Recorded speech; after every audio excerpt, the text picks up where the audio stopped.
Saturday Sports Talk. Here are Matt Hatfield and Coach Ed Young. And welcome to another edition of 757 Saturday Sports Talk with the Coach Ed Young. It is Matt Hatfield as we are streaming with you on our Virginia Beach PLEX YouTube channel. Like, share, and subscribe to that on a few minutes early today on a state semifinal Saturday in the month of December. Ed, and I know you're excited with Vinny there, the bobblehead. You got a win this week. Unfortunately, a loss last night against your Suffolk rival, Kings Fork, following the 70-point beatdown of the Windsor Dukes a few days prior. Basketball is back, which is your time of the year. Football's finishing up on the high school realm. We've got some college football playoff talk as they're going to announce the picks for that on Sunday, as well as the bowl games. Who's headed where might Old Dominion be going? James Madison, Liberty, Virginia Tech. Could mayonnaise be in the future for all those teams? We'll talk about all that, plus NFL Week 13 picks with yours truly, the coach, and Bruce Pearl, our pal from the Virginia Beach Mustangs. But how is life treating you, sir, as you're 23 days away from Christmas? And I know the shopping has already begun. You're going to get me something nice, aren't you? That's probably doubtful. Okay, okay, hold on. You got to go somewhere. This thing here is you're killing me. All right, Vinny, you got to take off. Okay. All right. Christmas is coming. Great time of the year. Buying you something is probably, there's a good chance you'll get pretty similar to what you got last year. Similar. I didn't hear any complaint. And games, yes, we had an absolutely fantastic shooting night, and I think it was 62% against Windsor at home on our home opener. That's a young team. Formidable first five, big kid in the middle, about 6'5", 220. Hurt us on the glass early, but we got him down. And then last night, a little change in opposition. Kings Fork Bulldogs, again, very, very physical team, much bigger, man for man than us, much bigger. A lot of people were commenting about asking me, do we ever do any weight room work or whatever? And I'm like, it is what it is. Yes, we're in the weight room, and we're just not built like Kings Fork. And they put it to us all night, all long, pretty much like we did to Windsor. We were the aggressive team against Windsor in their face, but we didn't handle the aggression last night. Great crowd, jam-packed. They stopped letting people in. Band was there. It was just a tremendous atmosphere in the old Suffolk rivalry, but we didn't do our part last night, and we got hammered pretty good. And so, like I told the fellas, we're off today. We come back Monday. We don't play till next Friday, so we'll come back Monday and get ready for another Suffolk barn burner with Lakeland, which should be the same type of atmosphere in that. So we'll put it together and get our youngsters straight, and no returning starters. And the other day against Windsor was 7 kids first varsity action, regular season action. So we'll be all right. Well, we've got a lot to do here on this show. We're going to cover just about everything from high school football to high school basketball. I don't know why my screen is getting darker, but it is. We do have the piano in the background if we extend it out. I know you love the piano. I don't, the people, why are you breaking this house every week when we're not in studio? I don't know how the police, I got to call 1-800 lock you up and get some money for this. This is not Hatfield's home. I've been there. He breaks into the neighbor's house where he swims in their pool. No. That's across the street. I could shift the camera that away, but that would be bad because by the way, and this is just a little disclaimer. I'll put it out there now. I had an ODU women's game. Actually, I had 2 of them this week with my new partner, Shauna DeBerry, former standout. We had a home game on, was it Tuesday? It was Tuesday. Who we beat? Elon. Yeah, we beat Elon. Undefeated, by the way. First 5-0, 6-0 start. Look, the team's rolling. Best start since 1997-98. Got Florida Gulf Coast tomorrow on a Sunday coming out to Chartway Arena to see us. Maybe we'll get Ed Young out there with his kiddies and his favorite people. But then we had William and Mary on Thursday. But on Tuesday night after the game, I got to keep my beverage, my liquid, my water. I know I don't drink anything that's not nice. Cold because the ice melts fast. But I did have some ice in a cup, and as I'm packing up the the box of equipment. I spilled some ice on the computer, which is what I use to do this show with you. So now my cursor, my little mouse cursor, the little cursor, little pointing thing on the screen is jumping all over the place. I'm in the middle of typing things for VirginiaPreps.com. It's Xing out of things. It's going to websites that I shouldn't go to, all kinds of things. And I don't know what in the world is happening. So I got to get that fixed. I have more computer issues than anybody in the world. This happens once or twice a year. Last year, my laptop couldn't charge. So other than that, my life has been peaceful. Had a good Thanksgiving, ate plenty of turkey, got the trimmings, the fixins, the desserts, but the ice in the computer, that was just a bad move. So you can't give me anything too nice, especially when it comes to electronics, because I will damage them or mess it up in a hurry. Yeah, the key thing there, cursor. I'm a lot of times your cursor because of things that you do. And if you'd stayed off those websites you're not supposed to be on, they wouldn't pop up every No. It's just going all over the place. It's hitting pop-ups. It's hitting pop-ups in the right side of the screen, little advertisements. That's what I'm afraid. Something's going to pop up in the middle of this show that is not. No. We're good. We're good. Wholesome family entertainment show. We are. For all the kiddies and the old ladies and grandmas and grandpas out there. We're going to talk some high school football. We're going to talk some high school basketball. I've already gotten complaints, numerous, about the Virginia Preps initial top 10 for hoops. I'm sure Ed will critique it, as we'll do that in the next segment of the show. We've got Norfolk Admirals hockey coach Jeff Carr. Who says we don't talk hockey? Again, with the Sportsplex, the Virginia Beach Sportsplex, Chuck Thornton, Nick Senti, Dennis McEwen, and the great folks. By the way, Dennis McEwen's one of the Admirals' all-time greats. With all the great folks from Hometown Sports Productions, we cover everything from football to basketball, baseball, lacrosse, soccer, field hockey. There's not a stone that's left unturned with us and our podcast. So there you have it. And you can join us and become a part of our growing team, and you can gleam and beam with us. How about that? Team, gleam, beam, rhymed. When we used to do the radio show on ESPN Radio, we always said to everybody, we talk pretty much what you want to talk. We'll investigate what needs to be investigated, but we're not going to spend time when the audience is crickets on information. And again, football, basketball seem to rule the sports world, both high school, college, and professional. And of course, when you get professional, you're talking baseball also in there, and hockey jumps into the four major sports at the professional level.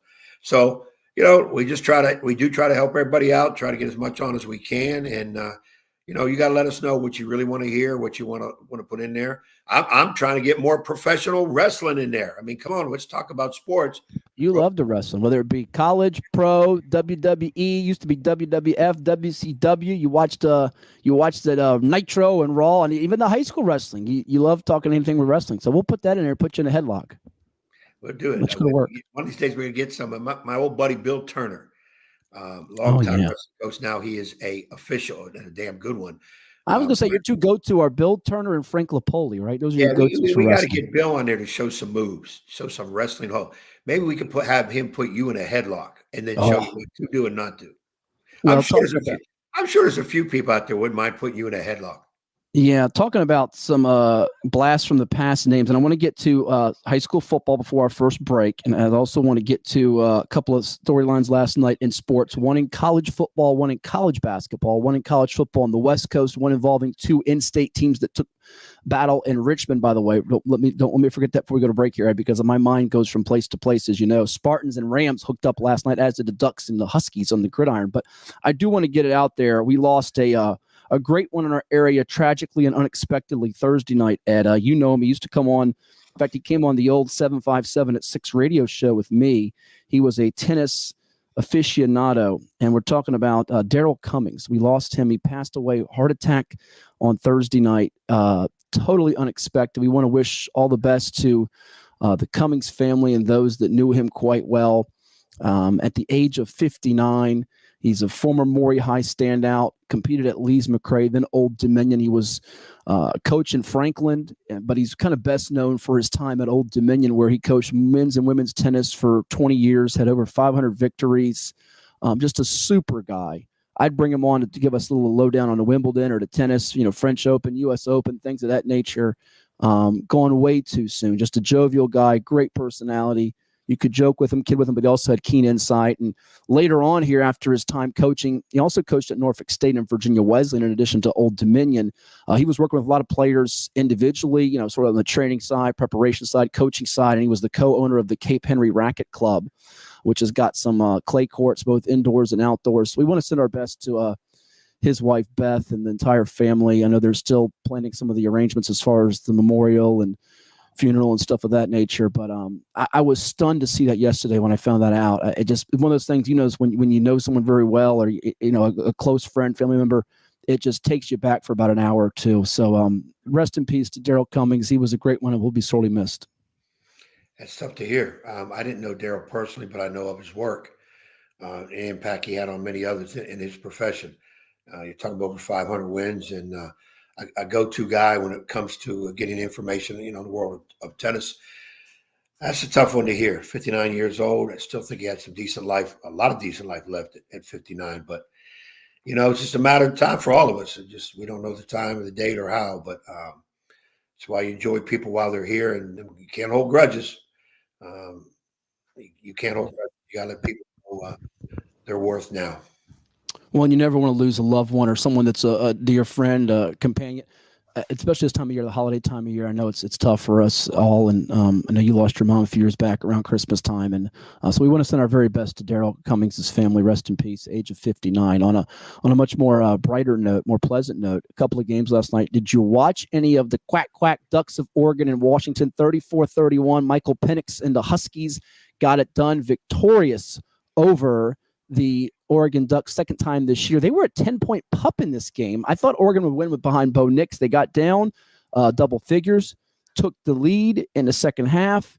It looked like it was going to be Oregon's game to grab and make some college football playoff chaos, if you will, after falling behind 20-3, went ahead 24-20 late in the third. But Penix and company got it done, 27 of 39, 319 and a touchdown. Before we get to our final four picks, which we'll do later in the show, question for you. Does this put Michael Penix now at the front of the Heisman race? It was thought to be Bo Nix. There's been talk of certainly Alabama's quarterback, Jalen Milroe, if he was to pull off the stunner today. I guess that's not a big stunner, as they take on the Georgia Bulldogs in that 29-game winning streak. You have Jayden Daniels, who's put up the best numbers of anybody, I think, at the triggerman spot from LSU.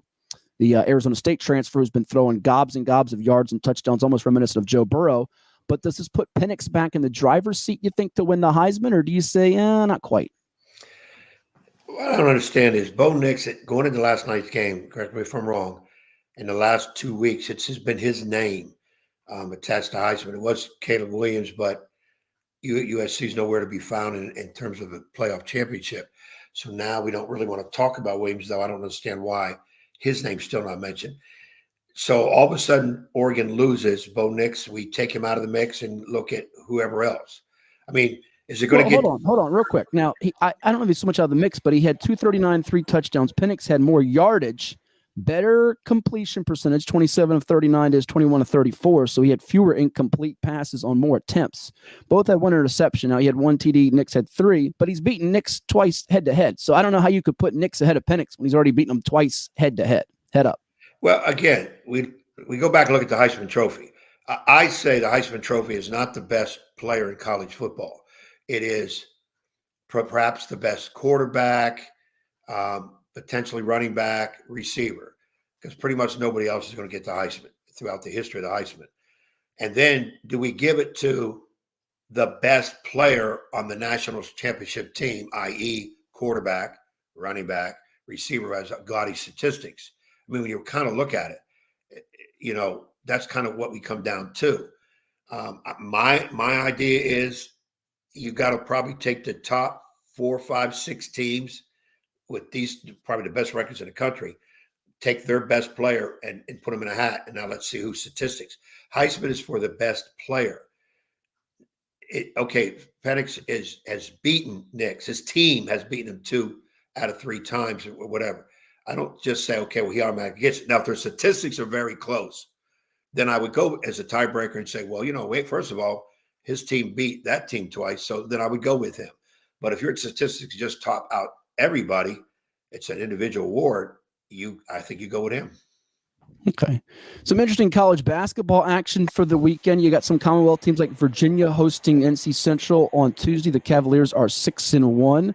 They were in action on Wednesday night, taking care of business in the ACC SEC Challenge, where they beat Texas A&M 59-47. Virginia Tech, the Hokies, fell to Auburn. They're going to try to bounce back tomorrow against Louisville to get to 6-3 on the year. You have Old Dominion up at Northeastern today. We mentioned the ODU women taking on Florida Gulf Coast, very good team that beat the Lady Monarchs a year ago down in the Sunshine State. But how about the game last night in Richmond? Norfolk State, behold the green and gold. Salute to Robert Jones and the Spartans, Ed. They are now 6-3 after beating Ryan Odom's Rams of VCU as a 12.5-point road dog. That's a huge win for NSU out of the MEAC. They're led by Jamari Thomas's 17 points to outlast Zeb Jackson's 15. Jelani Darden, the Norview High product, 6 rebounds for them, and NSU gets it done.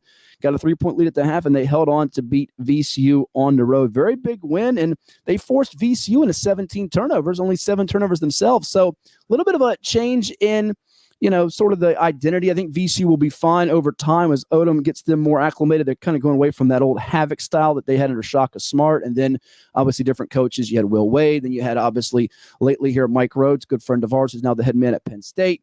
But VCU had a struggle with Radford, pulled away second half. They lost to Iowa State by 4 in a winnable game, lost to Boise State by 4, did beat Penn State and Coach Rhodes. But here we are with Norfolk State looking like maybe a team that will be going dancing come March again. Big win for them. Very big win. Yeah, a tremendous win. To beat VCU at VCU is tough call. But they did it. And it was close, and they were able to hold on and get a double-digit win up there. Yes, VCU is a little different team under Odom. People got to remember now when Rhodes got the job and Shaka Smart went into the distance, give each coach their own just dues as to how they play. Not everybody plays the same way, and they will be okay. But I'm liking NSU right now as definitely one of the 64, probably the MEACs represent them now. I ain't going to be handed to them on a platter, but I like to think that's a big early season win. A lot of times the MEAC schools in their preseason, early November, December schedule, play a lot of big time teams in the so-called guarantee games where they get money from a school, but unfortunately they usually get a loss. That's not true of NSU, and that's tremendous too. And Robert Jones and those kids, and it's great to see the locals contribute big time in those kind of wins. Before we go to break here in our first segment on this edition of 757 Saturday Sports Talk that started a little bit early, I've got to head off to Powhatan Field today to call the state semifinals alongside Jack Hayes with Jack Lowe on camera for Maury taking on Indian River as the Commodores try to get to 14-0 and stay unblemished on the year. Ed, I'm going to give them to you here quickly. The 6 matchups are going to scroll across our screen here now as we head to break. Which one is I should say 6 divisions with the 2 matchups each. There's 12 matchups. Which is the best state semifinal game on the board today? You have Lake Braddock, Highland Springs, as well as Madison Freedom, a rematch of last year's state championship in Division 6. Class 5's got Maury Indian River, as well as Matoka Stonebridge up in Ashburn. Class 4 features Phoebus, unbeaten, hosting undefeated King George at Dawling Stadium in Hampton, where Royal Garlic and Dan Trevino, our photographer extraordinaire, will be for us at VirginiaPreps.com. Also, you got Bob Lanham up at Tuscarora, our man Sideline Bob, as he watches Salem take on Tuskegee. Class 3, you got Lafayette going to Brentsville District. We talked with Lauren White, head coach of Brentsville, on the hash with Hatfield. If you haven't seen it, go check it out. It's on VirginiaPreps.com. Also, as a separate segment on our YouTube channel with the Virginia Beach Sports PLEX page. In addition to Lafayette Brentsville, you have William Byrd playing Liberty Christian, who's unbeaten, led by the Clemson commit Gideon Davidson at running back. Class 2, Poquoson going to Riverheads. Islanders trying to keep Riverheads from winning an 8th consecutive state title. They've won the last 7 in Class 1, now in Class 2. The G-Men of Graham facing undefeated Radford. I love that game. Tydres Clements, 300-plus yards rushing last week. Landon Clark, the quarterback, who's headed to Elon for the Bobcats. And in Class 1, Alta Vista at Essex. I think it's the only game we disagreed on. Well, we disagreed on 2. You got Alta Vista, I got Essex, and Galax at undefeated Honaker with the air raid attack, which you love so much, behind Peyton Music to Parker Bandy. What is, we'll break some of these down the next segment, but what is the singular one best game if Ed Young could just parachute into one game? What's the one game you're taking the parachute and landing at the 54? I'm a little nervous. King George, Phoebus. I want Phoebus to win it all, but they're going to have a battle on their hands with King George. You got 2 undefeateds. King George, I think, has flown slightly under the radar, if you could say that, undefeated team this year. And of course, we like to talk about Phoebus as much as possible. I think that one would be your so-called barn burner. I wanted to say like Braddock at Highland Springs, but Woodrow, Wagner, what do you got? Highland Springs over Lake Braddock. I think that's a definite. I think Freedom's a winner over Madison. Maury. Now we got a local matchup, Maury and New River. But Maury's just so many points. What's your one pick? Is it Phoebus King George? Yeah, give me that one. I'll take that. Okay. We'll break that game down and much more as we move it along here on this edition of 757 Saturday Sports Talk here at the Plex, actually by remote today here as we're 23 days away from Christmas. Ed's going to do his shopping coming up, but we're going to also step aside and hear from some of the sponsors that make it possible for us at the Plex. And Ed, we got a couple new commercials, by the way. New commercials. You're going to like these. Yeah. I like that. Are they food guys? Food people? You got to check them out and see. We're going to take the time out now and come back with more. Give us your thoughts. You can join the show. Click the link on my Facebook page below if you want to be a guest. If you got a question or comment, just drop us a comment on the YouTube page. We'll pop you on the screen and address your comment or your question or whatever you have on your mind. Maybe get the comments and thoughts of Ed's pal Vinny right there too. It's Hatfield and Young at the Plex. Like, share, and subscribe to our Virginia Beach Sports Plex YouTube channel. We thank you for tuning in, whether you're watching on VirginiaPreps.com, YouTube, Facebook, or on Twitter or X at 757 Sports Talk. Coming back with more. Stay tuned. I grew up here. I know this town. I know the people here. More important, they know me. As a banker at Town Bank, we become part of the communities we serve. The people who bank with us, our members, know us. When you bank with Town Bank, you'll know your banker. You'll know you can reach us, and you'll know we're here for you. That's the DQ Cheeseburger Lovers Deal. 2 singles for $5 or 2 doubles for $7 for a limited time. So, how is it? Deal this good speaks for itself, I guess. DQ, happy tastes good. Treat yourself to a visit to the Drip Bar, IV hydration and vitamin therapy in Virginia Beach. Boost your immunity, increase your energy, and promote anti-aging with our personalized treatments designed to ensure efficient nutrition absorption to rejuvenate your mind and body. Come see our chic and relaxing day spa for yourself today. We welcome walk-ins and appointments. Our medical professionals will help you achieve your best health and answer all your questions. The Drip Bar at Lansdowne Commons in Virginia Beach. Welcome back to 757 Sports Talk. No, it's not in the pool. It's Hatfield and Young at the Plex, the Virginia Beach Sports Plex. Here are two guys that, even though they never shut up, they're always dropping pearls of wisdom. Matt Hatfield and Coach Ed Young.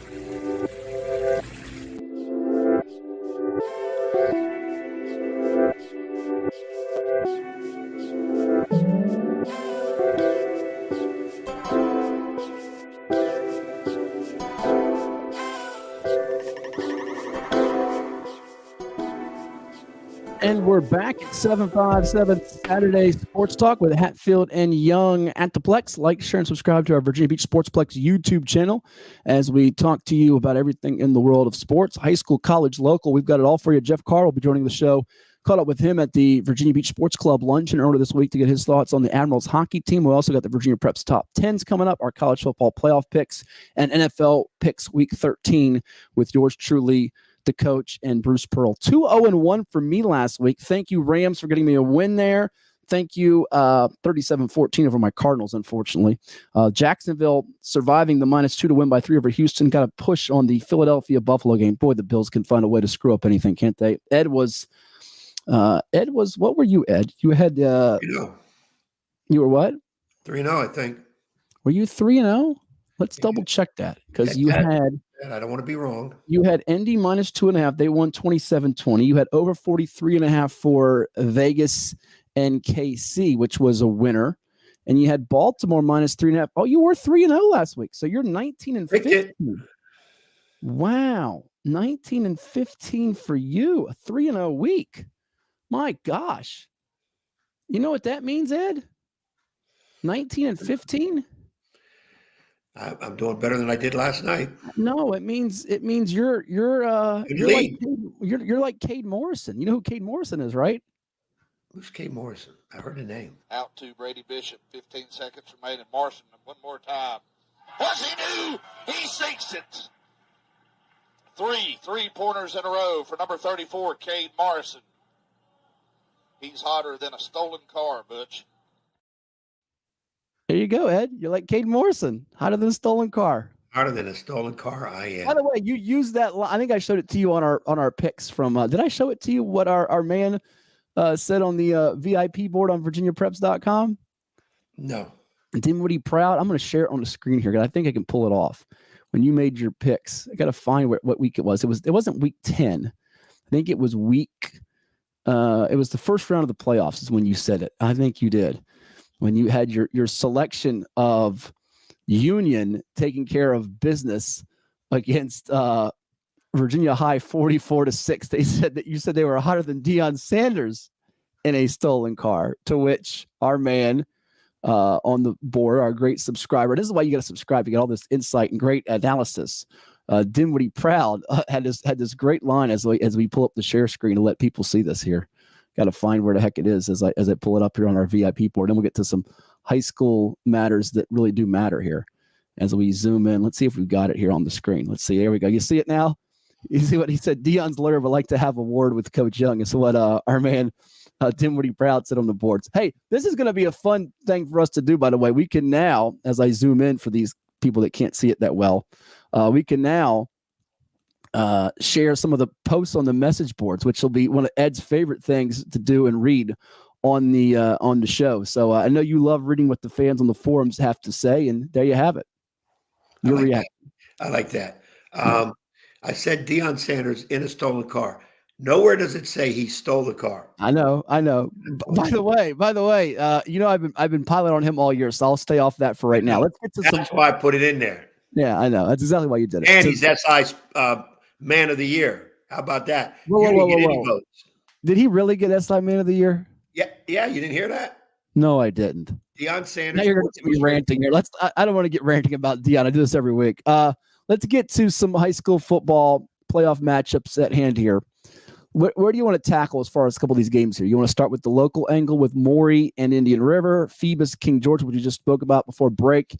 You want to hit on the Pocosin trip to Riverheads, which, by the way, I understand that there was a transportation snafu, and there's some angry Islanders fans on Facebook already mad that they're all crammed in on one bus as opposed to two. So that's already going to be I don't want to say excuse, but that's going to be the word out because I've already saw it on my timeline from a couple of Pocosin parents and fans. Listen, sometimes these things happen. I've been on crammed buses, which is on one of the day. So they're taking on Riverheads. You've also got Lafayette at Princeville District. We don't really talk a ton about the Bay River schools. You want to go there, and we have nobody in Class 6 locally. You have obviously Highland Springs hosting Lake Braddock and Madison squaring off against Freedom in a rematch of last year's state final that took place at Old Dominion. The Eagles, by the way, are so good. You want to hear a good stat, Ed? Yes. I know you love good stats. So the running back for Freedom, junior by the name of Jeffrey Overton Jr. We've talked about who's the best junior running back in the state of Virginia this year. You obviously have Javon Ford of Kings Fork in the conversation. You could throw up there Gideon Davidson of Liberty Christian, who's committed to Clemson. Harry Dalton, who's a quarterback for Dinwiddie, but he's going to be a running back in college. Dominic Nicely at Madison, by the way, who was playing in that game. He's got an offer from Boston College, and he's had 29 touchdowns on 217 touches. That includes 4 on special teams this year. But Jeff Overton Jr., who was the state player of the year as a sophomore for Freedom, which set the state scoring record, and I've compared him to Reggie Bush-like. He had 11 rushes for 235 yards and 3 touchdowns last week against Battlefield, which had a very good defense coached by Greg Hatfield, my alleged cousin or uncle. But just in the playoffs alone, Ed, 3 playoff games, 816 yards and 13 rushing touchdowns. And if you say all they do is run the ball at Freedom, you're wrong, because Tristan Evans, the quarterback, is set to break the state touchdown pass record and most yardage. This kid's got almost 1,000 yards rushing in the playoffs, and he could very well be over 1,200 to 1,400 yards at the rate he's going if he has 2 monster games in the state semis and finals. But where do you want to begin, unless you want to start there with a little comment on Freedom, as they're going to try to let Freedom ring against Madison and get themselves a ticket to the state finals at UVA in Charlottesville, where they might be seeing Highland Springs, who won the Class 5 title a year ago. Well, I like order. let's go in order. Let's look at the different regions, 1 through 6, 6 through 1. That way we won't miss anybody. And sure, when we come to the local teams, we'll do a little bit more flavor because it is the local. So Okay. let's go. Let's do 1. Let's go region 1. All right. You want to go to the share screen thing that we've been doing so much the last couple of weeks? Bring it up so it helps me keep it in line. Helps them stay in line. So we will do that now as we go to, and I'm going to have to change the page here as we go to the share screen now. You see Class 6 there, but we'll zoom into Class 1 so Ed can get a better look at this and his predictions, which I have at my fingertips as well for the audience. And we'll zoom in a little bit so the folks can see those matchups a little better on our screen. So there we have it. Class 1. All right. That's a good view of it. You've got L6 Alta Vista. You've got Galax Honaker. Now you have in your picks, you've got Alta Vista, which I was surprised by beating Essex. Your score was 28-21. I've got it 27-13 Trojans, I do believe is my score here. Honaker 26-24 for you. I've got the Tigers winning a high scoring game with Galax. 2 undefeated teams playing a 3-loss team and a 4-loss team, but Alta Vista has beaten Essex before in the state playoffs, and Galax is no stranger. They're the last team in Class 1 to win the state title, not named Riverheads, when they beat Riverheads in 2015. Most of these teams are run-the-ball oriented except for Honaker, which has as I said, air raid passing attack. Does that give Honaker an advantage, or do you say, well, if their defense can't stop the run, Matt, that's not a big deal? You got to get at least one more point than your opponent in any game, whether it's playoffs or not. That's the key. If you're a high passing team, a lot of passing, the weather comes into play. Is it going to be a rainy day? Is it a muddy field? If that's not the issue, then those passes will work. But, a lot of people say when you throw the ball, 3 things can happen, 2 are bad. But, me, I like to pass down the field more so than to run. But if you're strong and run, you stick with your power. I'm going out to Vista. I don't know why I just feel upset, even though I think Essex is really strong at each position. They're a high-scoring team. I think their defense is underrated. I want Essex to win. Somewhat more of a local team for us. I always like to see the locals win it. I just have a feel with Alta Vista, and I just think Honaker, with that air raid, I think they just have enough for Galax. I looked at that 4-loss team and I said, 4 losses, come on now. But they're here. That's the whole key. They're in the semifinals. But I'm gonna stick with my guns. I was thinking about switching, go back over to Essex, but I'll stay with Alta Vista. Well, I do want to say that, Honaker is not just one-dimensional. They have to throw it because Aiden Lowe's run for 11:34, as it's up in our preview. You can read about that game and all the other 11 state semifinal matchups from our entire gaggle of reporters, from Rodney Young and Robert Anderson to Will Garlick, Danny Lewis, Vincent Sidoti, and so many others that have chipped in on our writing up on the website. Subscribe today to VirginiaPreps.com, part of the Rivals Network, as I give that shameless plug out there. But Peyton Music has thrown for 33-58. 48 touchdowns with just 3 INTs this year, so turning him over has been hard to do. And how about Parker Bandy? He's a dandy, Ed. See what I did there? Bandy, a dandy. 13-34 receiving, 19 touchdown catches. And by the way, he's got 9 interceptions. He might be as good a two-way player at the smaller school level as anybody in the state. Let's go up to Class 2 now, where you have, as we show it on the screen, Poquoson at Riverheads, Radford taking on Graham, the G-Men. Now, you've got the running back in Clements who ran for 300-plus last week. He is still up for grabs as far as his services go. The Radford quarterback had a monster year last year, 4,000-plus through the air, and Landon Clark was going to Elon. So you have the star power in that matchup, which brings the sizzle. And then in Riverheads' case, Poquoson and Riverheads, you say there's really not a lot of star power, Matt, because it's 2 throwback, well-oiled machines. They're going to block, run, tackle, be fundamentally sound, well-coached. But you have this Riverheads team with Triple C, as I call him, Caden Cook Cash, 6'3", about 220 to 225. He was the Class 1 Offensive Player of the Year for the state in 2021 as a sophomore, 2022 as a junior. He went from rushing for 36 touchdowns and 1,600 plus as a 10th grader to almost 1,900 yards and 25 touchdowns as a junior. And this year, he's averaging 8.2 a carry, 1297 and 20 TDs. You said, well, his numbers are down, Matt. Well, he's also playing linebacker, first team All-State, and he got hurt part of this year. But Cook Cash is a beast. He had 282 and 5 TDs rushing in last year's state championship game. Can Pocosin slow that guy down? They did face a physical running attack in Lafayette, but does this game boil down to stopping the run more than who can, get some running game going and control the clock? And special teams, as you like to say, can be a factor in these close ball games.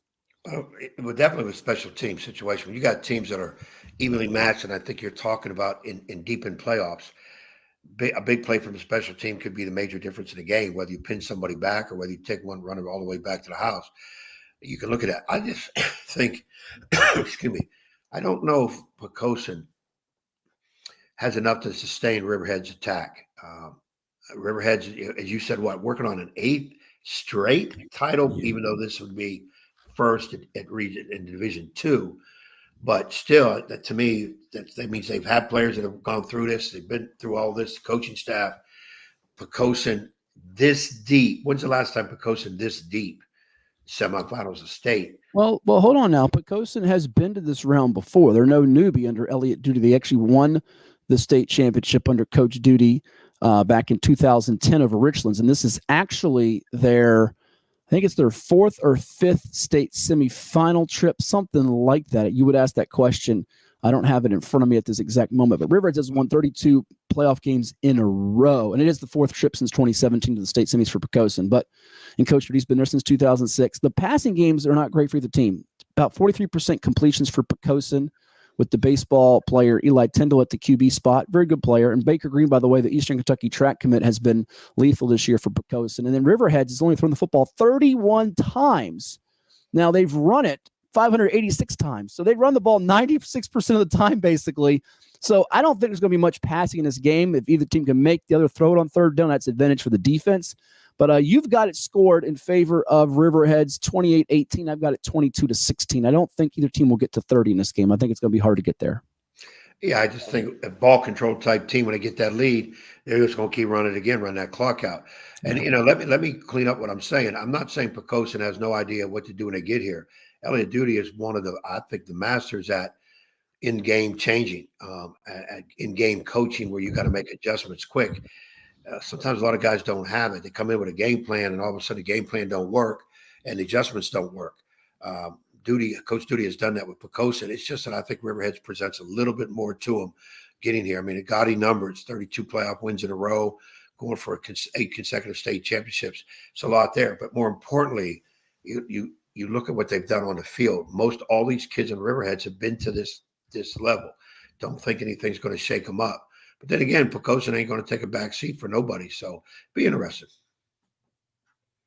And by the way, for the Graham game with Radford, you have that one scored in favor of the Bobcats 21-20. I've got it Graham 30-29. So we do have 3 disagreements. We talked about the Essex out to Vista. I got Essex, you got out to Vista.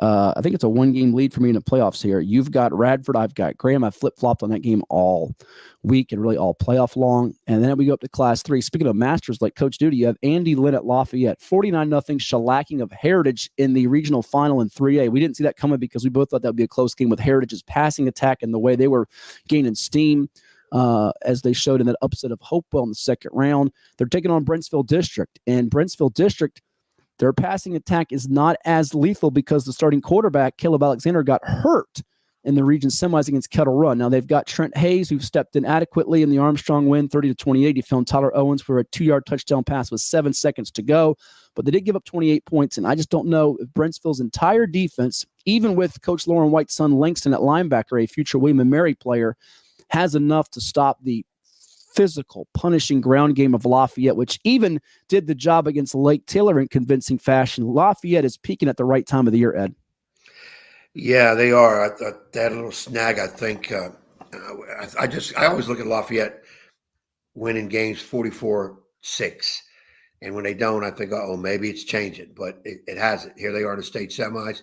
I think they hammer Brentsville District. Well, you got it 30-21. So you go, what is it, a couple late scores for Brentsville to make it respectable? Yeah, I thought I had it spread a little bit more. I think Lafayette hits full stride in this today. And that's no animosity towards Brentsville District. I just think Lafayette will do it.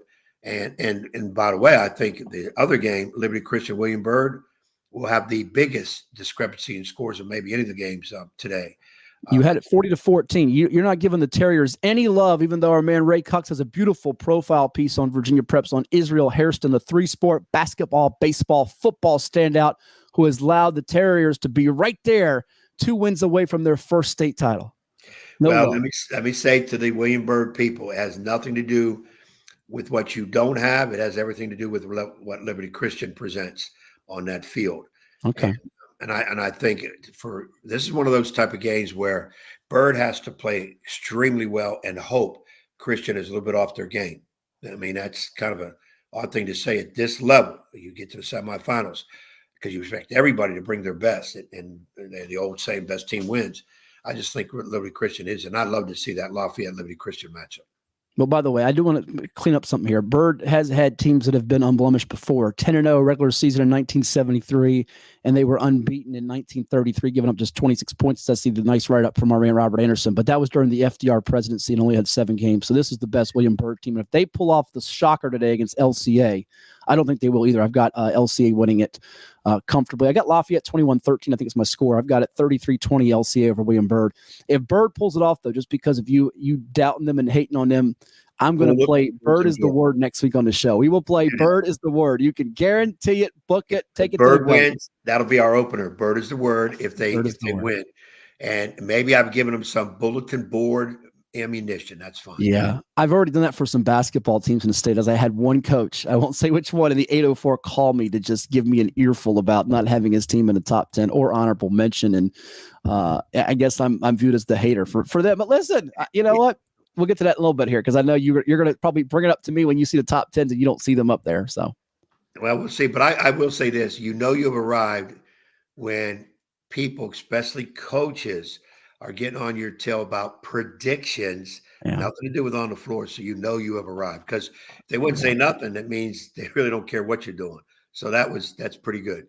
Let's quickly hold your thoughts on the class 4, 5, and 6. We'll get to Phoebus again with King George, Tuscarora, Salem, as well as the 5 matchup with Matoka, Stonebridge, Maury, Indian River, and in class 6, where you have the likes of Lake Braddock visiting Highland Springs and Freedom of Woodbridge hosting the Madison Warhawks. But we'll take another quick timeout, come back with more here. It is Hatfield and Young from the Plex. Like, share, and subscribe to our Virginia Beach Sports Plex YouTube channel. We've got another timeout to take, and we'll be right back. Stay tuned. Well, it's everybody's favorite time of year again. Time to prepare to make your annual donation to that infernal revenue service. So get off your W-2 and call John Maynard at John's Tax Service. 455-6763.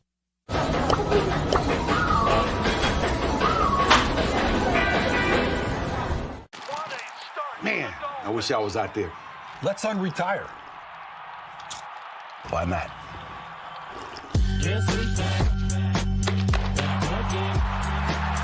Randy Moss.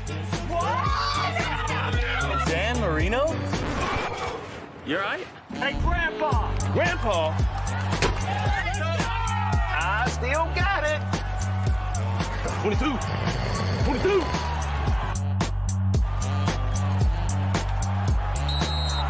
Career game number 13. Let's see. Hey. I need that senior discount.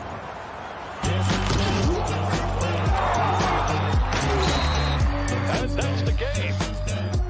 Mr. Marino, you mind if I take a selfie? Thank you. I'm good right here, bro. Unretirement? Who'd be dumb enough to do that? Hampton Roads has a long-running high school and college sports tradition. It's time to give them the spotlight they deserve. This is 757 Saturday Sports Talk. Here are Matt Hatfield and Coach Ed Young.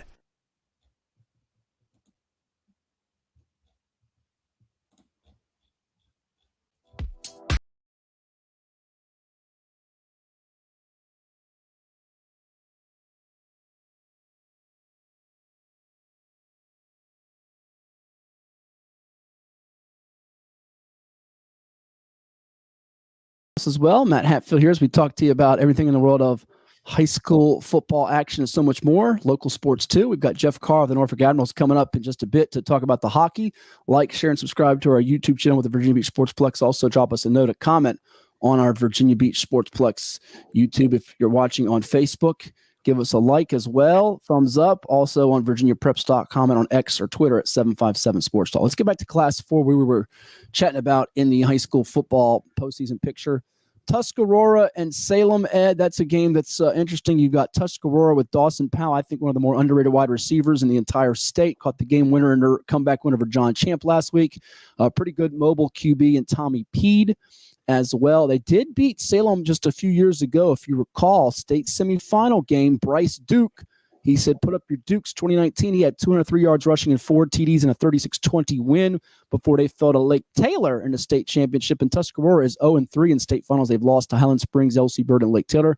But you've got it 22-21, Salem over Tuscarora by a whisker. I've got it 28-14, doubling up behind those two Under Armour All-Americans leading the way in Peyton Lewis, the Tennessee committed running back, Chris Cole, the Georgia committed linebacker, who's got 4 pick sixes, and they had 4 interceptions last week of EC Glass. You just feel like the defense gets that one key takeaway or stop to give them the boost they need? So, yeah, we both have Salem, which means Tuscarora wins. You watch. Possibly. They're going to stay undefeated and show us. The best undefeated team nobody's talked about all year because they have a big lineman going to Florida and Fletcher Westfall, 6'8", 300+ pounds, but they don't really have as many headline names, at least compared to the star power that, say, a King George has with those two wide receivers we'll get to in a second, a Phoebus, or Salem with those two guys in Lewis and Cole. Yeah, I just felt on a whim that Tuscarora's streak breaks today, and I think Salem is the right type team to do it. I do like their defense. I think they'll put the stand in against them. Special teams, something tells me special teams in this game is going to come through. But again, Tuscarora undefeated. Like I said, they'll love to prove us wrong. My eyes are more on Phoebus King George. I just think that is the game. Of course, I'm hoping Phoebus wins it all, but I think King George presents a lot of obstacles to him. The receivers are tremendous. A lot of athletes in this game, a lot of high-notch athletes, which I love seeing play because just put the ball in your athletes' hands and let them get the yards. And I think, we know Phoebus is known strongly for their defense, but strong. And I think George's defense is slightly underrated. So it'd be interesting to see if their defense can come up and stop Phoebus because Phoebus can put points on the board too. Yeah, I'm curious to see what the health and effectiveness is of Charles Johnson. I heard he got dinged up. He's the second leading rusher, was the Region 4B Defensive Player of the Year for King George. Phoebus has got that bull running the ball and Davion Roberts. They're known for running the ball. Maricus Banks, the freshman quarterback who's stepped in for the injured Adonis Stowers, much like Jay Early had to come in for Nolan James in last year's state final where Phoebus just cruised past Heritage of Lynchburg. Banks was really good last week, 104 yards, 2 touchdowns, no interceptions. He also completed about 5 or 6 different receivers, started out 6 for 6 against War Hill. But I'm like you. I think so much attention on Phoebus' great pass rush led by Anthony Reddick, the Maryland commit, ODU commit, Tayshawn Stevenson. You've got them collapsing the pocket inside out with Nathaniel Anthony and Marcus Hobson. Hobson had a defensive touchdown last week. And those 2 stud receivers, Mekhi White and Chance Wiggins. Let's tell you about him. White is going to Maryland this year. He has caught the football a boatload of times for a boatload of touchdowns. The same goes for Wiggins as far as the actual numbers go. White's got 56 grabs for 1,275 and 18 TDs. White's got 47 catches for 840 and 15 TDs. That's more than what they did last year as far as White had 37 grabs for 1017 and 15 TDs. Wiggins had 36, 514 and 8. So much attention on that. But this game probably gets decided by what the Phoebus offense does in terms of protecting the ball, sustaining drives against that King George defense. Can they get off the field on third down, especially third and short? So you've got it 21-16 Phoebus. I'm the lone man here on the limb, which might break on me. I'm going King George. Sorry, 757 friends and folks. I'm going Foxes 20-17 in overtime. I mean, that's your right to pick them. That's your feel. And like I said, it's a very good team. But I'm going with, not because I want Phoebus, but I think Phoebus does get it. But I am a little nervous because I think King George presents Phoebus' biggest obstacle to year to date. The one thing I would say that's in Phoebus's corner is I think if you're going to beat this Phantoms defense, you better have a quarterback that's mobile. And while Jack Pearson has been really, really good for King George firing that football down the field to those receivers and Wiggins and White and others, he's got 47 touchdowns this year at 3,123 yards. He's got like less than 200 yards rushing. So he's not a big-time mobile dual threat type of guy. So that could be a factor. I'll tell you who is a big-time mobile dual threat type of guy. You know who I'm talking about in Class 5? You know what school I'm going to? It's got a mobile guy at quarterback that's putting up a ton of points week after week after week, hitting 80 plus, and is often telling folks across the 757 from one city, he's telling them they need to go back to that other city. You know what I'm talking about, right? Without doubt. Without doubt. He is the man. We're not talking about Daryl, though, are we?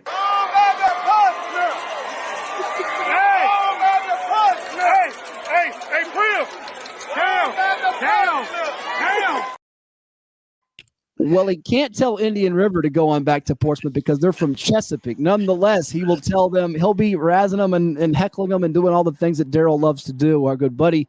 The Commodores putting up a lot of points, Ed. I mean, this postseason, they have just continued to roar and soar. Torrey Newkirk is their stud quarterback we're talking about, who last week had well over 300 yards of offense. We heard from him on the show. And on the season, we talk about Maury being as lethal and quick strike as there is, 58.8 points per game.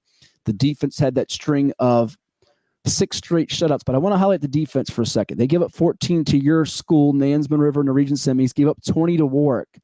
They have 15 defensive touchdowns this year between Leslie Hines, not the ketchup guy, but Leslie Hines and Fred J.R. Johnson, the South Carolina Gamecocks commit. They have 9 defensive touchdowns between those two guys off the edge. If they get a defensive touchdown in this game, and Indian River's quarterback, he's got 6 picks this year, Tyler Allison. He's managed the game a lot better than at the start of the year when he had 3 picks against Varina in the opener. If they have 1 or 2 of those turnovers, you just worry about the damn breaking, don't you? That's what I would worry about. Yeah, I just think that Maury's proven it all year long. They're too strong at every position. You know, we like to talk about being too deep at each position. They're just too strong at each position. And you really, really got to be on your toes to play them. You can't just hope they're falling apart. Not that Indian River does that. Indian River's not here by fluke. They're a strong defensive team also. Took down a previously undefeated Green Run team that was flying high all year. But this is Maury. Maury, a different animal. And I just think they have way too much ammunition for Indian River to stop it all. So I see Maury putting a lot of points on the board.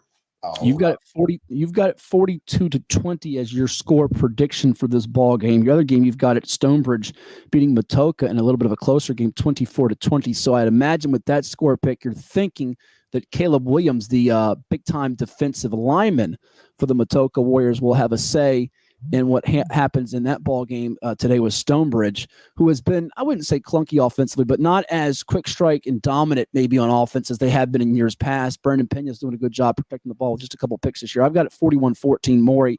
I just feel like as great as Jordan Harris has been on defense, Maury might have 4 or 5 guys that can mimic what he does on their defense to get Indian River's offense off its game. And then, you know, they're more than just Harris. We spoke with Brandon Carr last week on the show. You got Johnny Shaw, Jonathan Horton, Camille Mason's got 100-plus tackles. Trey Vasconyan's been an interception threat on the back end, as has Deontay Shedrick. I just don't know how you cover all the playmakers that Maury has, how you plug up all the holes. Because think about it. Warwick was so great defensively, and they hadn't seen a passing attack like Maury's. And then when you pay attention to the passing attack, Newkirk can beat you. You got 3 good backs in Tamari Palmer, Leon Fatman Clark, and Melvin Lowe. And Indian River sees some pretty good, versatile, balanced offenses in the Southeastern. But who sees what Maury can do unless you see Freedom of Woodbridge, right? Yeah, I would say that's probably the closest team to Maury in terms of scoring power, scoring early and often would be Freedom. Stonebridge, Matoka, is this going to be you don't think it's a ho-hum type of game. You've got it as a 1-score game with Matoka. You think they're for real, and they did lose to War Hill this year, but they've played in that tough Central District with Dinwiddie and Thomasdale and Hopewell, so they should be battle-tested for this game today with a couple of good receivers themselves and Bryce Yates and Dylan Newton-Short for their quarterback and Riley Justice, who has to avoid the turnover bug because he had 4 in that loss to Dinwiddie. Outside of that, he's been pretty sharp. Yeah, I think this is more of the old slugfest. I'll show you mine. You show me yours. It's going to be back and forth. I think it will be a closer game. Stonebridge, like you said, is not real smooth. You use the word clunky in their offense, and I think Matoka makes them play that way again today. I'll show you mine. You show me yours. Is that what you told your high school girlfriend back in the day? No, I would never use that verbiage with a young lady because Just the making wrong sure. mindset can come about. See, Okay. I keep my stuff clean. I'm not like you with priors. Okay. I don't have any priors. What are we talking about? Why are you doing that? I talked to Mike Hatfield the other day, and you have some priors. Well, if you talk to Mike Hatfield, you can't play that conversation back because there's probably some bleeps. Yeah, you can't, especially when you're if you're driving with Mike Hatfield. Oh, you're in traffic. Keep the peanuts away. Traffic, forget it. Keep the peanuts away is all I got to say. It's going to be a verbal barrage of proportions you've never heard. All right. Highland Springs Lake Braddock in one state semifinal game. Bruins under Coach Doc. I feel like they're kind of being slept on, disrespect. They lost pretty big early in the year to Madison. Also had another hiccup against South County during the year, who's a really good program. But I just wonder if Lake Braddock, I think they can score in this game. And I feel like you believe the same thing. They can get a couple touchdowns on the board, maybe even a third. You got it 32-21 Springers. I just think the Highland Springs running game, we think about the Highland Springs passing game with Greg Dortch, who now plays for my Arizona Cardinals, Kevon Wallace from their first state title run under Coach Lauren Johnson, who's got 5 of these rings going for a 6. He's 2 wins away from it. But you got that bowling ball running back who's got some speed to him and power, and Eric Bird, and then the quarterback Christian Martin, who's going to Maryland. Ed, he runs that option almost clockwork now. That option run game can be a big problem for Lake Braddock when you spread them out. And I just don't know if the Bruins can get off the field on third down, timely situations, which is why I'd give Highland Springs the edge by a couple scores in this one. Exactly. I think that's Highland Springs bread and butter in terms of spreading you out, hitting the gaps, and then you got to go chase them. Teams that have great lines, if you don't do something up front quick with Highland Springs, the line gets nullified because once they get behind you, the defensive lineman is not chasing down the running back or those receivers that they have. Now it's up to your defensive backfield and their tackling ability. So that's what I think it can happen in this. But again, I think Lake Braddock can establish itself a little bit too. Strong schedule also. And again, when you're in the Final Four, there's a reason for it. But I just think Highland Springs presents too much speed problems for most teams, and I think that's going to be the difference today. There's just an athlete and speed edge for Freedom in this game. They won last year in the state final 48-14. They outscored the Warhawks 14-0 in the first quarter, 13-0 in the fourth quarter. Got a pick 6 in that game against the Warhawks last year that helped propel them on and spur them on even more, courtesy of Isaiah Harper. No relation to the Isaiah Harper who played at Grassville once upon a time, and then at Old Dominion, 68-yard pick 6 for him. You got Jewel Harris, Defensive Player of the Year for Freedom. I think the Freedom defense has a little chip on its shoulder, much like the Morey defense did against Warwick here.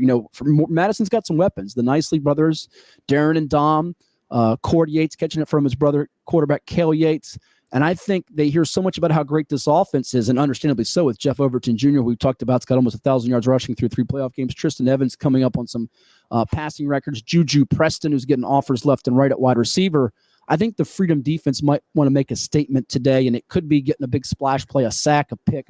Madison's got to really make this a methodical game and slow things down. And Coach Counts is a good coach, but I'll be curious to see what kind of game plan he can come up with to slow this Freedom attack down, which is always on the go, go, go. And they're lethal, much like Morey is in Class 5. Yeah, I think exactly. This is it. When you talk about Freedom, Morey pops in my head. When I talk about Morey, Freedom pops in my head. They're going to score. It's basically how many they're going to get. Madison, I think, is a tremendous year and whatever. I just think it'll be too much for Madison defense to really try to stop all of what Freedom presents to you. And Freedom's defense, like you say, I think is a little bit underrated, and they'll show something today. All right, as we go to before we go to break here, we're going to actually stop the share screen for a moment and come back to us with a quick scan. We're going to get Ed Young's thoughts on each of the 6 classes that I put up our Virginia Prep's preseason or initial top 10s for hoops. For boys basketball, people have asked for girls. We're taking opinions and input if you want to do a girls' top 10. I just don't have enough time in the day. I mean, there's only 24 hours in a day. If there was 48 hours, I could probably pull it off. But Ed's quick snapshot thoughts, I might even time him 60 seconds per class to give a thought. And when the timer runs out, he's got to shut up. He will give you his take on why I'm right, why I'm wrong, or if I'm both right and wrong. Are you ready to do this here? I'm ready to do this here. Can I get the clock out? Well, I got to get the share screen thing started here. We got to stop the share screen of that and get it started with this one to see what Ed thinks about the VirginiaPreps.com Class 6 through Class 1 top 10 basketball rankings. Can you see it on your screen here, Ed? Oh, I got to pull it up a little bit higher. Do I need to zoom in for you? Is that close enough? Zoom a little bit more. He wants to zoom. We're not zooming. We're actually doing the show on a different device here, but we will zoom in just a smidge more if we can. Now, of course, it's not letting me as I want to zoom in. All right, let's look at it right now. There we go. Here we go. We got zoomed in. You good with that? We got South Lakes, Patriot, Lansdowne, Alexander City, Woodson, Hayfield. Go. Okay. I want to put South County up there, but who do I take out? I don't think I move Westfield out. You're not taking your guy Doug Craig out at 5, despite the loss to South County to South Lakes. South Lakes by double digits to open the season. They bounced back with a win over Riverside. Yeah, what about Hatfield, who got handled by Bishop Ireton? They are defending 2-time state champs with a brand new starting 5. You want them out? Well, my thing is when you do ratings, you can't put a team that's 5-5 in the ratings when you got teams in honorable mention 8-2. You got to put the 8-2 up there. I don't care who they play. That's what ratings are for, and then they work themselves out when they get on the courts or on the fields. The one I really don't know much all about. You would have to tell me, Alexandria City. What does Alexandria City have? Well, they got good guards. Kai Robinson's a pretty good guard. You got Bivens, the point guard, who's pretty good. I'm waiting for you to tell me that there's one omission in Class 6 because we just talked about them in football, and I know it's gonna hit your mind here in a second. They're in 6A with Oscar Smith and Lansdowne. You're gonna say, how the heck do you not have them in here? Go ahead. I know it's coming. Is it a local team? No, it's not a local team. Maybe you forgot they're in 6. We just talked about them in football literally seconds ago. Freedom. No, they're not. Well, they're on the honorable mention if you see them, but you're going to say, how's this team at honorable mention? They're in the top 10. Wow, I'm drawing a total blank. We just talked about the Final 4 in football and 6 being the likes of Freedom, Madison, Lake Braddock, Highland Springs. Yeah. Wow. Yeah. Now I'm going to have to call you names. Yeah. Well, listen, they had their 2 best players, I thought. Now, they're going to argue that one of them's not one of their best players, but Danzel Coles, who we saw drop 30 in the state championship 2 years ago, he transferred to St. Anne's Belfield. He got Stewart School getting L.J. Vaughn, their point guard. Now, they have a good program. Reggie Tennyson does a great job, but I got to know some of the personnel. You got the brand new faces. And by the way, they did lose their opener to deep run in overtime. So there's that. Well, that again, that means they're what, 0-1. Okay. Yeah. They'll be there. They'll be there. Highland Springs will be in Matt's top 10 by the end of the year. Write it down. All right, Class 5, there it is. Woodside, Maury, Potomac Falls, Albemarle, Kings Fork, Menchville, Green Run, Stonebridge, Kempsville, William Fleming. Go, Ed, as that's your division, your classification. You're in 5B, not 5A. Green Run outlasted Kempsville in a season opener that was close. By the way, prayers up to Elijah Ellison, who suffered a fibula injury, really scary situation. Had to bring out the emergency ambulance. And Menchville took an upset loss at the hands of Bethel and Craig Brehan's Bruins. Anybody you think should be in there, not in there, and your honorable mention features some teams from the 757, the 804, a team that made the state finals last year, and Patrick Henry of Roanoke, as well as LC Bird. Have you heard Bird's the Word? They're a perennial power, though Troy Manns' son Yuri did graduate. I think we need to see Patrick Henry move up a little bit, perhaps over William Fleming. Of course, I know those 2 are rivals, big rivals. Stonebridge, I would drop them down a little. Ooh. I would drop Stonebridge down some. I scrimmaged Norview. They've got some really good athletes. I think they're young, but they will be in your top 10 shortly. The thing I don't like about these is my region, there's 6 of the top. What do we got here?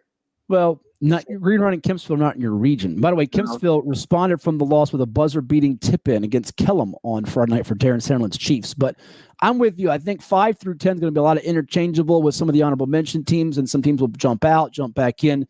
5's a meat grinder, but I feel pretty good about the top 2 of Woodside Maury. I think they're on a collision course for the 3rd straight year in the regionals and the playoffs at Scope. Remember, Maury beat them 2 years ago coming from behind, lost to Highland Springs in the state championship. Last year, Woodside beat Maury twice. Stephon Welsh's team winning in the state semis.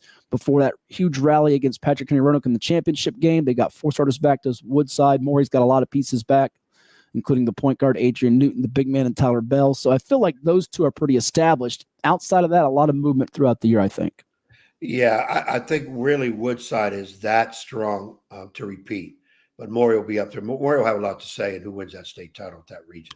What about Class 4? You got Verine at the top, defending 2-time state champs, led by the point guard in KJ Weiss Jr. He hit for 30-plus 6 times a year ago. Tuscarora 2, Hampton 3, EC Glass 4. John Henley, Eastern View, Charlottesville. Smithfield, who lost to Bruton on Friday night. Monacan and Sharando. Chris Brown's Packers will try to regroup. Honorable mention featuring Churchland with Sincere Jones, the big playmaker there. They did lose in the Eastern District Tournament to Booker T. Henrico, Broad Run, GW Danville, who lost a close one in the opener to William Fleming. Jefferson Forest, Walt Webb, and John Champ, as well as Huguenot on the honorable mention list. Your thoughts? John Champ will be up there in the top 10. Sharando, I'd put him in honorable mention right now. Okay. You okay with Hanley and Patsy Klein, or is she rolling over in her grave? They should be higher than 5, or you want them lower? No, I think Hanley's right about where they belong. Okay. Smithfield needs to show a little bit more. I'd probably drop Smithfield down, put him in the top 10, maybe put him at 10. But I would definitely – John Champ is the one that's going to jump up there that's not there where they need to be right now. What about Class 3? Are you upset that Northside, the reigning champ, Billy Pope's Vikings, with Billy having over 600 wins, the 2 big-time sophomores, Michael Harvey and Cy Hardy, back for their junior year? Not number 1. It's Lake Taylor, Derek Yogi Edwards' Titans at the top. Then the Vikings of Northside, spots with Tunstall, Cave Spring, Hopewell, who got handled on Tuesday by John Marshall, who doesn't. Western Albemarle, East Rockingham, Skyline, and Booker T. Washington rounding out the top 10. Your honorable mention. Not as many teams, Grafton, Allegheny, and Leon Goolsby's Greyhounds of Norcom. Not as much depth in Class 3, but I feel like the top 7 are pretty solidified once you look at Lake Taylor through Western Albemarle. Now, the order of them, you could probably pick her with. Yeah, I think Lake Taylor is a class of this. I think they're on the way. Over Northside even, really? With the size? Just the size? I think those 2 could be meeting each other depending on how the brackets go in the championship. Okay. But I think that one. I think East Rockingham will move up some. And when I like to say who's going to jump out of honorable mention to get in the top 10, I'm going to, we played Norcom in the fall league. I think Norcom is going to surprise little people. If they keep it together, they got the athletes, they got some shooters. I think they can get up there. And we played Booker T, also another one that has the athletes in there. And actually, we beat Booker T. Norcom knocked us off. I think Norcom right now is just a little bit better than Booker T. But I think Lake Taylor can now, and Lake Taylor will be tested all year because of obviously the area they play in that Eastern District. Stop being so 757 biased, Young. You're worse than Hatfield. Give the teams outside of 757 some love. How about in Class 2, where justice has been served, John Marshall? But wait, they took a loss, Ed. Oh, my gosh. Myers Park had like a 15-0 burst, I understand, Friday night and beat the Justices.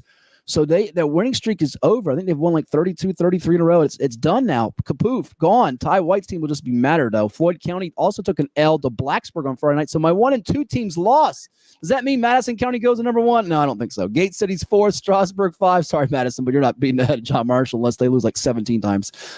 Radford is 6th with a new coach. Rick Cormany is out. Longtime assistant taking over there. Stewart's Draft, Virginia High, Graham, and Bruton. The Panthers made the top 10. Got a big win over Smithfield. Your honorable mention featuring Gretna, Central Woodstock, and Martinsville. Martinsville's a perennial power, Ed, but they're still going through some growing pains. New coaching staff, Jeff Atkins left a couple years ago. 2nd year into that staff, so we'll see if they can crack it before it's all said and done. But your take on Class 2, where I don't think you're going to argue about John Marshall being number 1, despite the blemish. I got to laugh at myself because I just said, excuse me, when you do rankings, a team that's 0-1 doesn't belong in the top 10. They're 0-1. Where's all the teams? No. They're 1-1. They beat Hopewell. 1-1. So at 500, and you got a lot of teams that are undefeated. But if you drop John Marshall out of the top 10, you would definitely have to have x-rays on the noggin, because John Marshall will win the state Division II, Region 2 title. It's December 2nd. You can write it down, bank it, check, done with, close the door on your way out. All right, I'm already taking some heat on the message board, so let's give it to you. Class 1, despite Troy Henderson coming back, 23.8 points per game, 4.5 assists, had 30 in the state finals, 71 threes as a sophomore. It's George with 1, Lancaster 2. Now, let me defend it. Lancaster had to sweat it out against Northampton on Friday night. Franklin 3, Brunswick 4. By the way, Franklin, kudos to Robbie Cutchins. You played his Broncos last year with Siobhan Torrance and Caden Bailey. They beat Lakeland, one of your Southeastern District Suffolk rivals, on Friday night. Brunswick 4, Auburn 5, Honaker 6, Narrows 7, Grundy 8, Alta Vista 9, Carver Academy 10. A lot could shift as football players come back for some of these smaller schools that depend on some football guys, multi-sport athletes.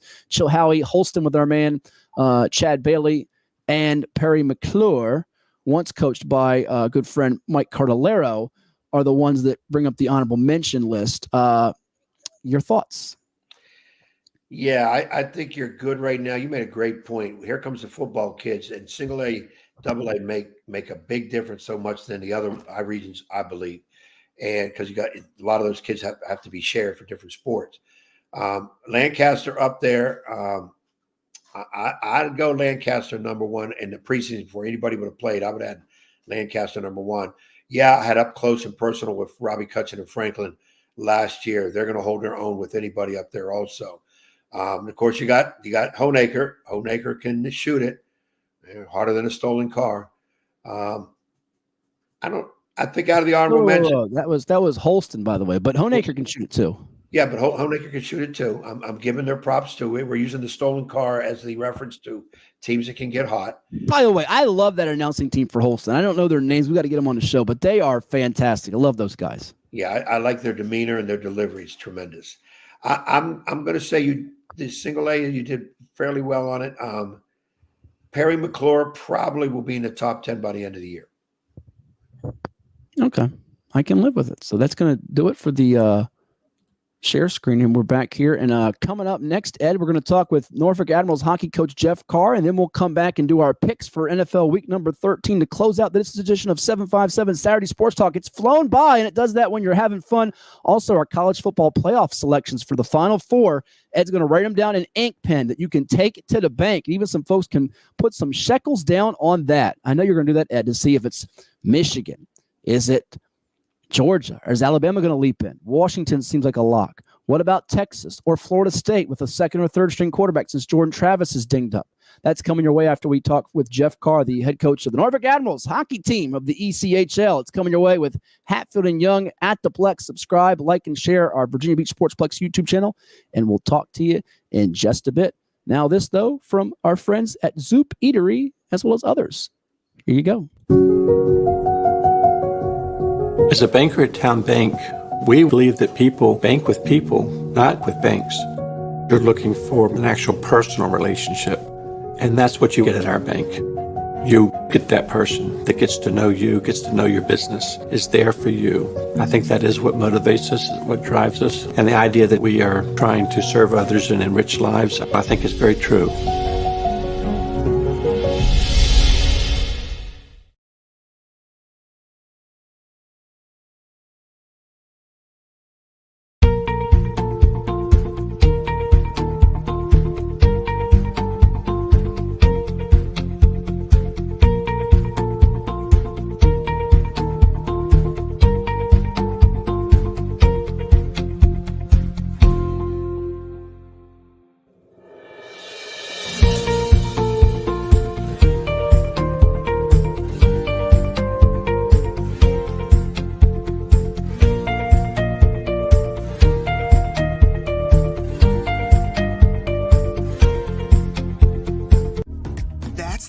Cheeseburger lovers deal. 2 singles for $5 or 2 doubles for $7 for a limited time. So, how is it? Deal this good speaks for itself, I guess. DQ, happy tastes good.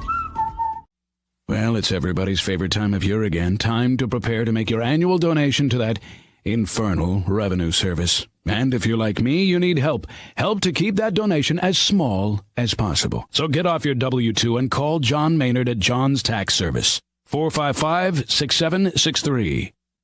This is 757 Saturday Sports Talk with Matt Hatfield and Coach Ed Young. Okay, we're pleased to be joined by the second-year head coach of the Norfolk Admirals hockey team, Jeff Carr, here as he speaks at the Virginia Beach Sports Club here in the month of November. Coach, thanks for stopping by. How was Thanksgiving first and foremost for you? Yeah, it was good. Thanks for having me. Had some family in town, so my nephews came in as well. So, yeah, it was good. Took 2 out of 3 at home against the first-place team. So, all in all, went well. Yeah, we'll get to your team here in a second, but you spoke to the folks here at the luncheon about, you got into coaching at the age of 21. You're now 39 years of age. You're a Wisconsin native. What drew you to the sport of hockey? Because I know you were a multi-sport athlete growing up. Yeah, I moved from Eagle River, Wisconsin, which had a huge hockey tradition, down to Illinois, and that was in the 90s, and Michael Jordan, if you've ever heard of him, was there, obviously, tongue-in-cheek. So, I took over into a couple years of basketball, and then our family moved back when I was 10 into hockey, or up north, to Wisconsin. Just easy transition to get back into what a lot of the kids played, and just took it from there. Tell us about some inspirations for you, whether it be involved in the sport of hockey or in general during your upbringing, if you can. I think the first one was the high school team, a lot like Texas football, where you're trying to win a state tournament and you're trying to be proud to play for that high school. That started it.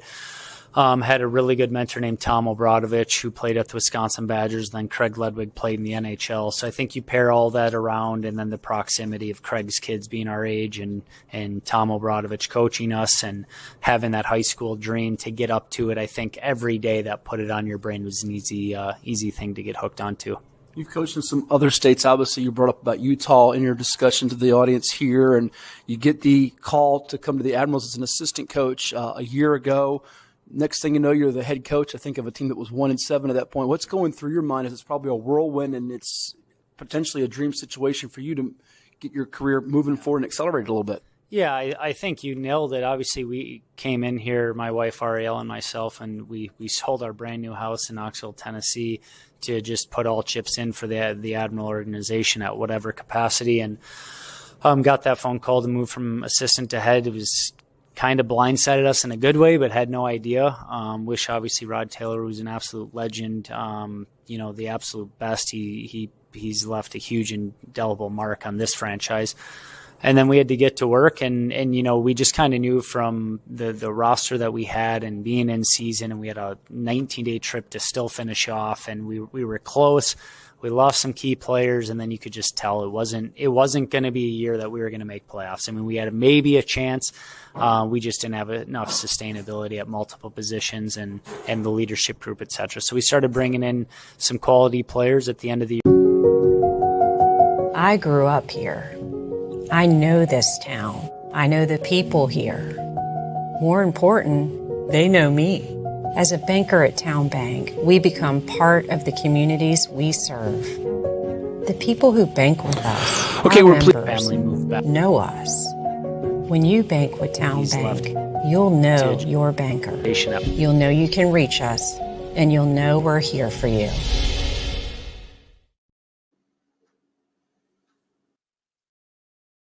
At whatever capacity, and got that phone call to move from assistant to head. It was kind of blindsided us in a good way, but had no idea. Wish, obviously, Rod Taylor, who's an absolute legend, the absolute best. He's left a huge indelible mark on this franchise. And then we had to get to work, and we just kind of knew from the roster that we had and being in season, and we had a 19-day trip to still finish off, and we were close. We lost some key players, and then you could just tell it wasn't going to be a year that we were going to make playoffs. I mean, we had maybe a chance. We just didn't have enough sustainability at multiple positions and the leadership group, et cetera. So we started bringing in some quality players at the end of the year, got competitive, and then had a whole off season to recruit.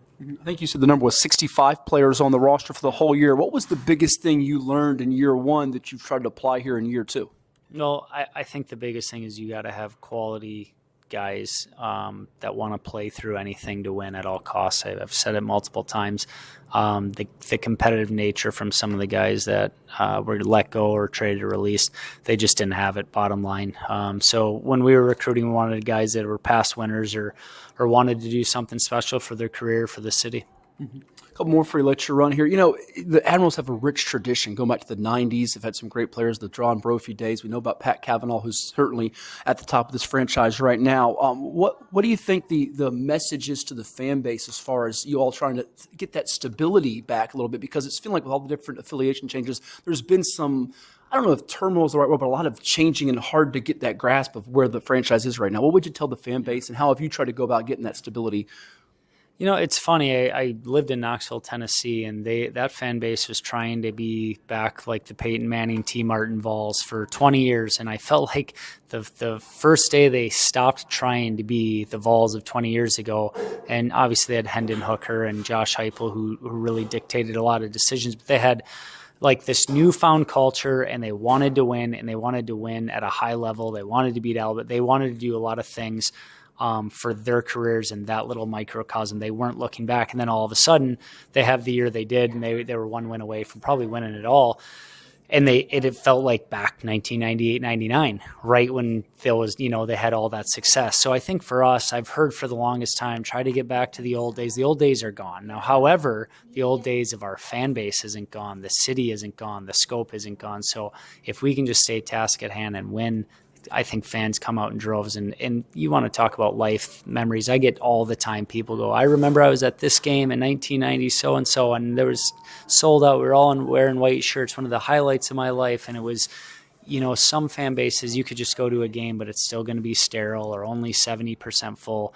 I just beg and plea, if you're a hockey fan or a fan of, some high level play and really, really want a mark left and in an environment like that, come out to the Scope. We're building something special, and we need you out there. Well, to follow up on that, it's interesting because I think there's a truth and an honesty, but also an appreciation. You said you can't forget about those days, but yet you can't replicate it. That's where sports is now, whether it's the professional ranks, the minor league ranks. We see it with Admirals hockey here, the Norfolk Tides baseball, college sports with NIL now. It's different, even though you can't do what happened 15, 20 years ago. Even fans of, say, Old Dominion here locally say, I want to go back to the old CA glory days.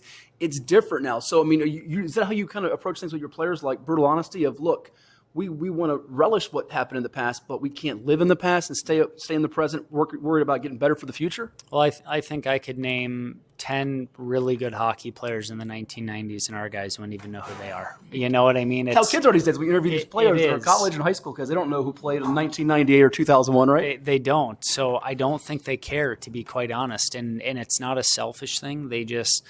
They care about the guys in the generation of themselves, and I don't mean themselves, but like current players, and they want to emulate that game, and they're getting dictated by a lot of different people telling them how and what to think, and sometimes you got to let some skill take over and let them do their own thing, and then it feels like a good jigsaw puzzle that comes together, and then all of a sudden those special camaraderie moments happen. I'll get you out on this one. Thank you for the time. The team now, I believe, is 8-6-1 as we go into the weekend. That's a lot better than last year's record and the 1-7 start that you inherited. What's working well for this group? And give the fans out there maybe some names to watch out for, and what's working for this exciting brand of hockey you guys are playing? Yeah, I think the start of it is the players we got assigned and the leadership group, paired together. So you had some old school leadership group paired with some high octane talent together. You didn't have any preseason games. I think that put us behind the 8 ball. We lost 2 really close games and then had a 5-on-3 set cost us one time. And then we had 2 overtime and a shootout loss. So I feel like, honestly, I rarely say this, but I feel like we're more of a 10-6 or 10-4 style hockey team, not 8-6-2. We are what our record shows. We're a young budding team that's just bubbling right now for success. But we got here through a lot of hard commitment. Got to keep doing it here moving forward. Second-year head coach Jeff Carr of the Norfolk Admirals of the ECHL. Going out there and check them out at the Scope. Thank you so much, and we'll see you there. Thank you.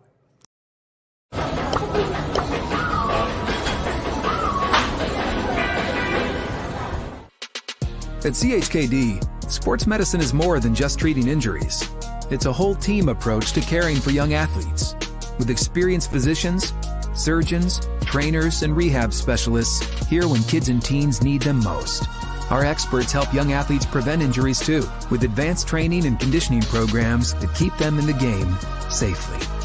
CHKD Sports Medicine, where kids are more than patients and we're more than a hospital. Well, it's everybody's favorite time of year again. Time to prepare to make your annual donation to that infernal revenue service. So get off your W-2 and call John Maynard at John's Tax Service. 455-6763. Treat yourself to a visit to the Drip Bar IV Hydration and Vitamin Therapy in Virginia Beach. Boost your immunity, increase your energy, and promote anti-aging with our personalized treatments designed to ensure efficient nutrition absorption to rejuvenate your mind and body. Come see our chic and relaxing day spa for yourself today. We welcome walk-ins and appointments. Our medical professionals will help you achieve your best health and answer all your questions. The Drip Bar at Lansdowne Commons in Virginia Beach.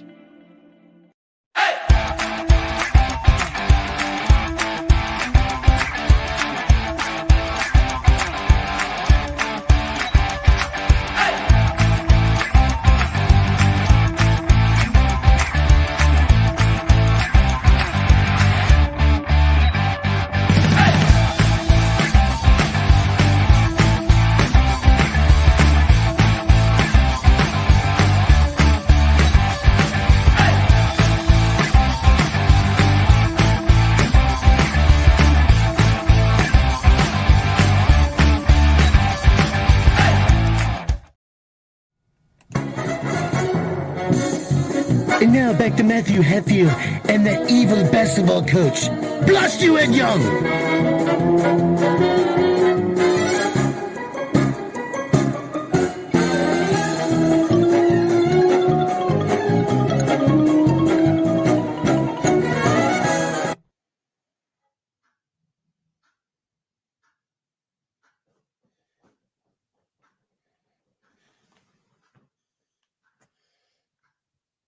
Oh, we got am I unmuted now, Ed? I think I'm unmuted now. Now you're unmuted.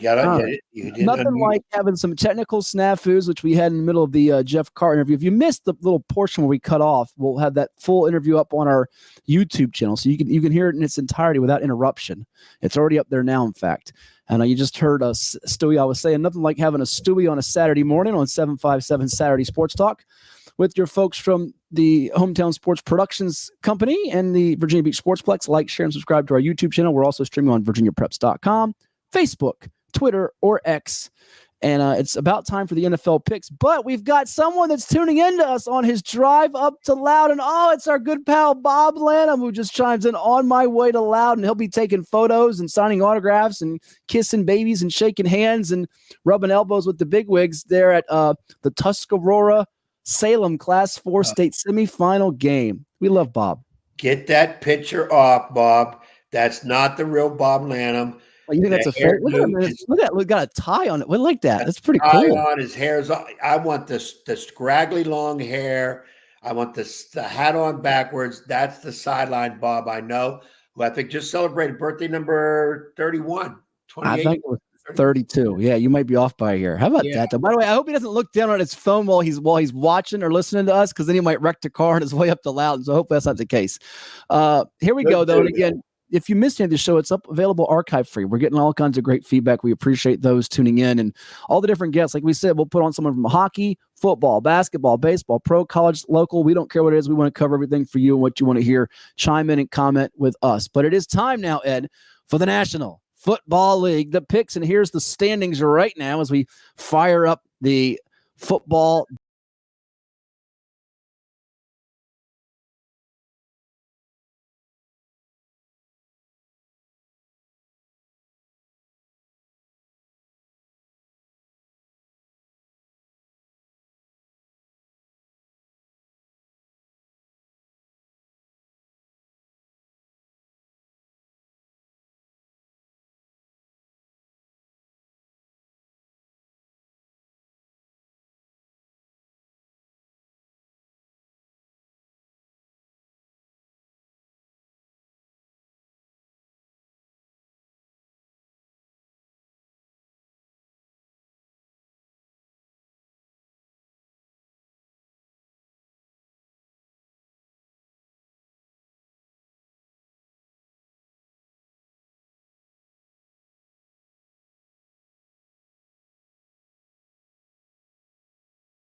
this team? Go ahead.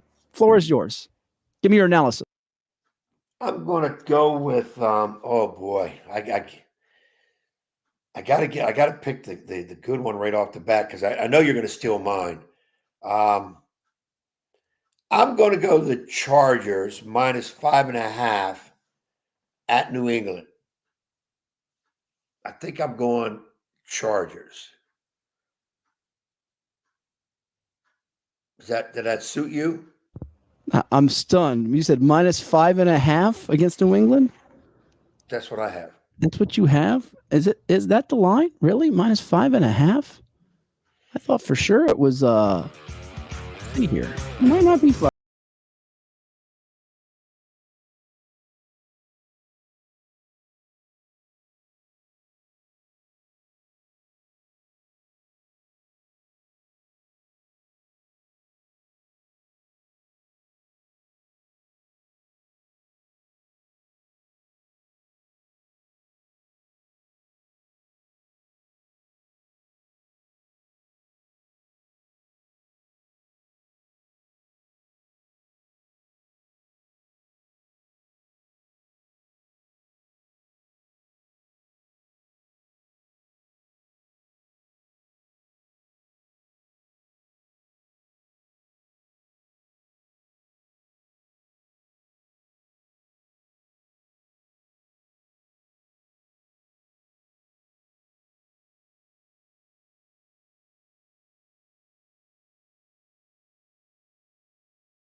A hole for the week?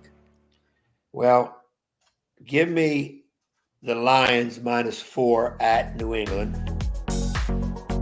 Whoa. -4 at New England. How can the Lions be at New England if the Chargers are at New England? I got New England on the brain. New Orleans. You said -4. I'm showing 4.5, but I'll give it to you at -4. James Carville, as you make up your own lines here. Wink, wink. Like he does with lines on his podcast. That's all right. We'll give you a half a point. I'll remember that. NFL Network. I could show it to you on the screen if you want. You're on the what network? The NFHS network? No, NFL Network. NFL Network. Okay, just making sure. The next one, dang, you stole my thunder. Dang, I take the Cowboys and +3. No, you can't. They just played their game against the Seattle Seahawks, as we're about to show you on our ticker that's scrolling across here in just a moment. For those that missed that, it was 41-35. America's dream, as I call them, not America's team. Dallas got it done behind 299 yards passing and 3 touchdowns from Dak Prescott, which made our bus ride back from Williamsburg more pleasant because 2 of our assistant coaches, Roland Jones and Shammond Williams, the former NBA guard and UNC Tar Heel great, loved the Cowboys. So they would have been angry on the bus back had they lost that game to Seattle on Thursday Night Football on Amazon Prime with Al Michaels and Kirk Herbstreit on the call. But go ahead, give us your last selection as you try to stall here, and I'm helping you stall with all this babble I'm giving you. Yes, you are, but that does help me. And I will go to one I wasn't going to take, but I'll take him now because I'm going to go Rams 3.5 underdog. 3.5 under 3.5 against the Browns because I hear the Browns are going to start Joe Flacco. Whoa. You're going -3.5. I'm showing -4 here. I can't give it to you. I gave you 1. I'm not. Show it to me on your screen. Oh, look at that. Ed Young's on a not so pleasant sight. No, it's NFL. All right, you got -3.5. Yes, I do. All right, for the Rams, which, by the way, I'm glad you did that because we're going to show you you're putting a checker on a checker with guess who? Mr. Bruce Pearl. What you going to do when Bruce Pearl and his Mustangs run wild on you, baby? Bruce, with his picks this week, let's show them to you on the screen. They're all of a sudden magically gone. Wouldn't you know it after I had them typed up with our intern who quit on the job. Now I have to type them up here to get them on the screen because the intern quit and they weren't typed on the job. It's hard to get good help. That's why we've got you around, right? I'm cheap. Yep. There you go. There's the picks. Bruce has got 3 dogs. Woof, woof, bow wows. Like the old Dino Franza days with us. Going with his bow wows. He's got the brownies plus the 4, extra half a point for Bruce. It would be so nice if it was 4 and you got the shaft on this, right? No, come on now. I got the Rams. I got the 3.5. He's taking Cleveland at the 4. The one that gets me is just Green Bay. He's taking the Packers. He's going oppo me, and he's going with the Bengals. Maybe the Bengals on Monday night against the Jaguars. That's a tough pick. Bruce must know something. He must have been talking to Vegas. Yeah, we'll see if Bruce can get over to 500 ledger this week. All right, so there's a pick for Bruce if you want to go with him or go oppo him. He's been pretty good lately, though. He's gotten out of the rut that he was in earlier in the year. So where do I go for my last pick? Ed, I'm going to give you a little nugget here. I've only taken – well, I didn't have an over-under last week, but I had a string of picking at least one over-under every week from week number 3 through week number 11. It was broken last week. And I think on that Rams-Brownies game that you are picking as is Bruce, what is your total you're showing? 40. I'm showing 40.5. So I'm going to get it at 40.5 according to ESPN, by the way. Give me under 40.5 for Brownies and Rams. I'm taking a chance on this one. We'll see if it works out. That is the third and final pick. So just to recap, Ed's got Chargers -5.5, Lions -4, Rams -3.5. I got Chiefs -6, Steelers -6.5, under 40.5 for Browns and Rams. Bruce Pearl's got the Brownies plus the 4, Packers plus the 6, and Bengals plus the 9. Oh, we got Bob weighing in. I hate you, Coach. Go Browns. I love it, Bob. Tell him that. Get out of here. Bob, hate is a strong word, man. Oh, good job, Bob. I like the new look, but I remember the old look, and that's my sideline Bob. But you can stay that way. Chicks dig guys with ties, so you'll be all right. Hey, Bob, this will be perfect. If Bruce and I get the W, if we get let's just make it agonizing for Ed. Here we go. We'll get a late Browns touchdown down 17-14. Last play of the game to win this sucker 20-17. I stay under the total. Bruce gets his win and Ed gets his L. That would just be beautiful for the week. That'd be a nice Sunday, wouldn't it, in December with the eggnog by the fireplace as you're putting the packages under the tree to get ready for Christmas in would it be 22 days? That'd be beautiful, wouldn't it? Ed doesn't like that at all. As he's got to get ready for who you got next week. Who's your next basketball game as we sign off here? We got Lakeland next Friday night at Lakeland. Oh, got there to Suffolk. Yeah, maybe you'll see Matt Hatfield out there. You might see Bob out there taking photos. Actually, you won't next Friday night because I'll be on my way to Charlottesville for the state football championships. Let's take a step back. We both everybody avoided the big game possibly of the year. San Francisco, Philly. What you feel? I like the Niners to knock off the Eagles. The Eagles could have lost the last 2, should have lost the last one to Buffalo for sure. No disrespect to our guy Josh Sweat out of the 757 Oscar Smith High, but that's where I'm going. And before we sign off here, Ed, as we've got to put it back up here, the college football Final Four. Give us your Final Four. I've got mine written down. It's not what I want, but it's what I think is going to happen in the 1, 2, 3, 4 order. What do you got? You want me to go first? I got Georgia. Is that your one? All right. I got Michigan number 1, Georgia 2. Oh, you got Michigan 1, Georgia 2. So maybe they have a close one today with Alabama in the SEC title game. All right. They pull it out of Alabama. Won't be surprised Alabama wins. Okay. Washington is in. 3. I gotta believe if Florida State wins. Oh, you're going Florida State over Louisville. I don't want to hear about the quarterback stuff. If they win today with whoever they play quarterback, I'm not sure how you leave them out. Okay, no Ohio State for it. I'm going 1 Georgia, 2 Michigan, 3 Washington, 4 Texas. I'd like to see Alabama beat Georgia and cause the chaos and the utter madness, but I do not think it will happen. I do think they will have a good chance to beat Georgia. I could just see the Bulldogs eking it out. You know, Bama is 3-0 against Georgia in the SEC championship under the current regime of Nick Saban as he faces his old assistant in Kirby Smart. Well, that's going to do it for this edition of the podcast. We'll talk to you again next week on December the 9th. We're going to have to record it potentially because I'll be up at UVA. Ed will be getting ready for some hoopage. And this was fun. We'll talk to you next week, sir. Yeah, let's do it as we inch closer to that Christmas time. And again, we start taking another big step into hoops. But then again, it's playoff time. Next week is state championship. You'll be up there on next Saturday. Yep, in Charlottesville. This has been a presentation of Hometown Sports Productions. Like, share, and subscribe to our YouTube channel. Also, tune in on VirginiaPreps.com, Facebook, 757 Sports Talk on Twitter or X. We'll talk to you next week here from the PLEX.